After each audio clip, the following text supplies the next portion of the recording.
Question goes to Mr. Gilbert first, okay? Weston's charter is over 40 years old and has not been thoroughly reviewed in 33 years. Would you encourage and support a thorough charter revision at this time? Why or why not? Would you please repeat that? I didn't quite hear it. Okay. Speak up.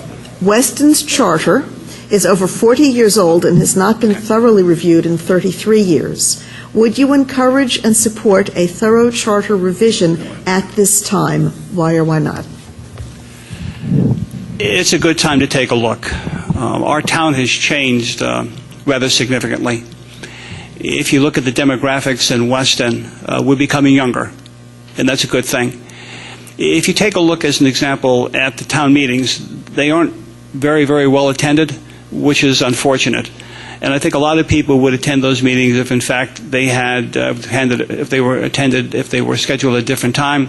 Votes tend to be around 200 to 225 people. You get to a point where maybe votes should take place during the course of the entire day as opposed to a limited point in time in a town meeting.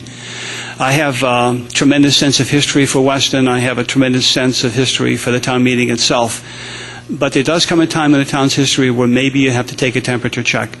And I would support that. Now, that having been said, I'm not naive. That's very dangerous territory. We have a very, very wonderful town. That charter supports it. We have a very unique character. But that having been said, we haven't looked at the charter for an awfully long time, and I would support a look at the charter. I would. Ms. Weinstein? Yeah. Yes, I absolutely would support charter review, primarily because I'm tired of being called a selectman, and I'd like to be called a selectwoman. But there are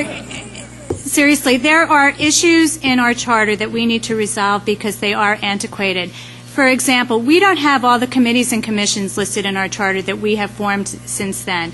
We've also recently had an issue with the Board of Ethics trying to figure out, we had an opening on the Board of Ethics. We didn't know whether it went to Democrat, Republican, whether it was an appointed position, whether it was appointed by the DTC, the RTC, or the town. And I just think it's time to go through that charter and look and see how it works in the 21st century and make those changes that need to be changed. Okay, Ms. Lerner?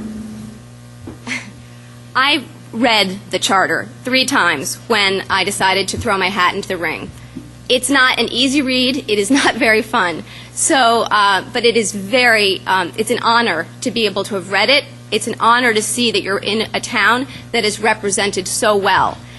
But much like the Constitution, without being overblown, it's a living document. And it has to be reflective of the people who are living here now and of the time that we're living in. So I would absolutely support charter revision with the caveat that it's done in a thoughtful way and would actually encourage it to be done under the guise of, or under the guidance of a committee that was elected or selected. Thank you. Mr. Muller? Yes. I agree with my running mate. I agree with Gayle's perspective on how we should look at this. And I think we should approach it the way we approach things at the national level or at the state level. If you think about how laws change or how projects come about, they do that by a popular initiative. And I think that that is what is incumbent upon the citizens of the town is if there is a drive to review, then it should be inclusive. And I think that there are enough interest groups in the town that will come forward to make their feelings known. But I don't want to do anything, and nor would I support anything that alters or lessens the transparency of the process. If you look back at the history of how our town government and those of other towns in the New England area, looking at kind of the concept of democratic rule evolves from the bottom up. It evolves up. And it's really the purest form of democracy because what we're expecting is that the town itself speaks for the residents of the town. The first selectman can act according to the town charter. The Board of Finance can act according to what their rules are, but it's really the annual town meeting which speaks on behalf of the town. So when you look at what we have before us in terms of options for revision, I think that like the plan of development, which is required to be looked at every 10 years by state statutes, we should take a healthy look on a regular basis, be it every 5, every 10, every 15 years, and look at what changes we could make, but I will not advocate nor would I support anything that would lessen the transparency of government. I want to do more to increase the transparency of government so that you understand how votes are being made, how decisions are being made, and how your money is being spent. Thank you. Okay. Any rebuttal on that question? Yes, on this particular question. All right, thank you. The next question goes to Ms. Weinstein first. Citizen audit committees are being formed in a number of towns in Connecticut. They're watchdog groups of town volunteers who help lower property taxes by reviewing budgets for their towns and schools. If elected, would you support and, more importantly, work with a citizens audit committee if one were formed in Weston? Would you support transparency by letting the Citizens Audit Committee post savings opportunity on the town's websites, along with the action taken or not taken by the respective town committees? That was an awfully long question. Can you pass, is it possible for us to see the card? Yeah. Thank you, and then I'll pass it down to Dan. Yes. I can get it at the end.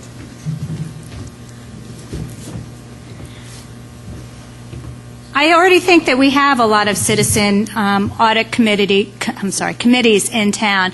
I don't think it's something that necessarily needs to be a formal process, but Weston for Fiscal Responsibility is one such group that was formed last year during the budget time.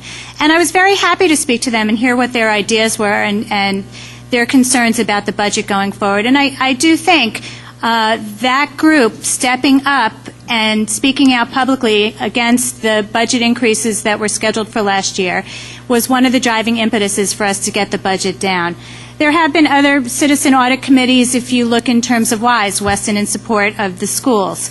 They're another kind of organization that was organized to help support the school system and get the schools built.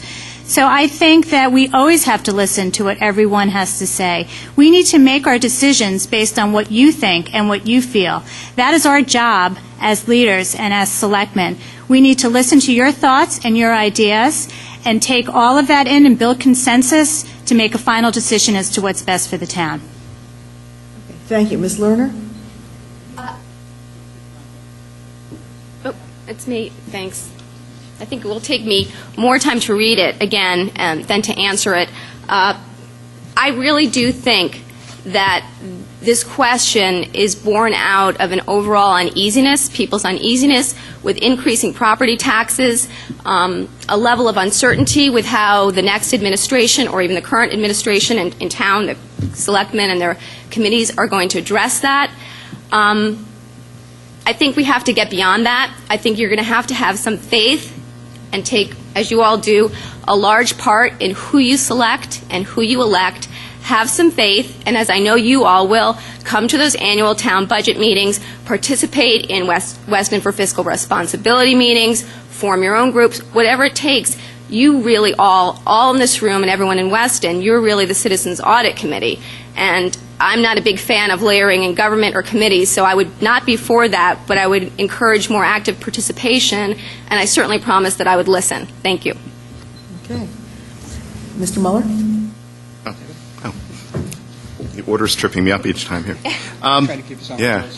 It's an interesting question. I think that any time you formalize something, you put it in the same category of existing structures. And I can't tell you how many times over the last 10 years we've had a public hearing without a public. And it raises a question, if a tree falls in the woods and there's no one there to hear it, well, if you have a public meeting and there's no public, did you actually have that meeting? And what generally happens in the process is, especially with a budget, we start in September and October. You might get an email around Christmas Eve from some person asking a question. And then in the 2 weeks before the annual town meeting, when we're basically kind of putting the final touches on the envelopes that are announcing the meeting, you start getting a bevy of calls of people coming up with incredibly good ideas, but they're coming up way too late in the process.